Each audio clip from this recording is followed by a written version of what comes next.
વડોદરામાં petrol pump પર આવેલી ટેન્કરમાંથી જથ્થો ઓછો નીકળતા તોલમાપ વિભાગને ફરિયાદ। વડોદરા જિલ્લાના સાવલી ટીંબા રોડ પર આવેલા ભાદરવા ગામ નજીક આવેલા નાયરા પેટ્રોલ પંપ પર જામનગરથી આવેલા પેટ્રોલ ડીઝલ ભરેલા ટેન્કરોના સીલ સાથે છેડછાડ થઈ હોવાની આશંકાએ પેટ્રોલ પંપના ફરજ પરના અધિકારીએ સરકારી વિજ્ઞાન તોલમાપ શાખાને કરેલી ફરિયાદ મુજબ તપાસ શરૂ કરાઈ છે। પેટ્રોલ પંપના ફરજ પરના અધિકારીએ જણાવ્યું હતું કે અવારનવાર પેટ્રોલ ડીઝલનો જથ્થો ઓછો મળે છે, પરંતુ આજે આ બાબતે તપાસ કરતા ભાંડો ફૂટ્યો હતો। ઉલ્લેખનીય છે કે જામનગર રિફાઇનરીમાંથી પેટ્રોલ ડીઝલનો જથ્થો ટેન્કરો દ્વારા રાજ્યના વિવિધ વિસ્તારમાં પેટ્રોલ પંપ ખાતે સપ્લાય કરવામાં આવે છે। તેવી જ રીતે ટેન્કરોમાં ભરાયેલો પેટ્રોલ ડીઝલનો જથ્થો વડોદરા નજીક સાવલી ટીંબા રોડ પર ભાદરવા ગામ પાસે આવેલા નાયરા પેટ્રોલ પંપ ખાતે પેટ્રોલ ડીઝલનો જથ્થો ખાલી કરવા ટેન્કરોને લઈ ડ્રાઈવરો આવ્યા હતા। પેટ્રોલ પંપ પર અગાઉ કેટલીક વાર પેટ્રોલ ડીઝલનો જથ્થો ઓછો આવ્યો હોવાની ફરિયાદ પેટ્રોલ પંપના અધિકારીએ જણાવ્યું હતું।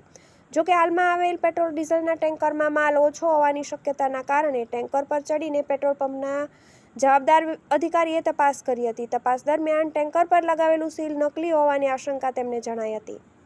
સીલ જોતા તેની સાથે ચેડા થયા હોવાની પણ પેટ્રોલ પંપના અધિકારીને શક્યતા જણાઈ હતી। પરિણામે તેમણે સરકારી ખાતાના વિજ્ઞાન માપ શાખાને તાબડતોબ ફરિયાદ કરી હતી।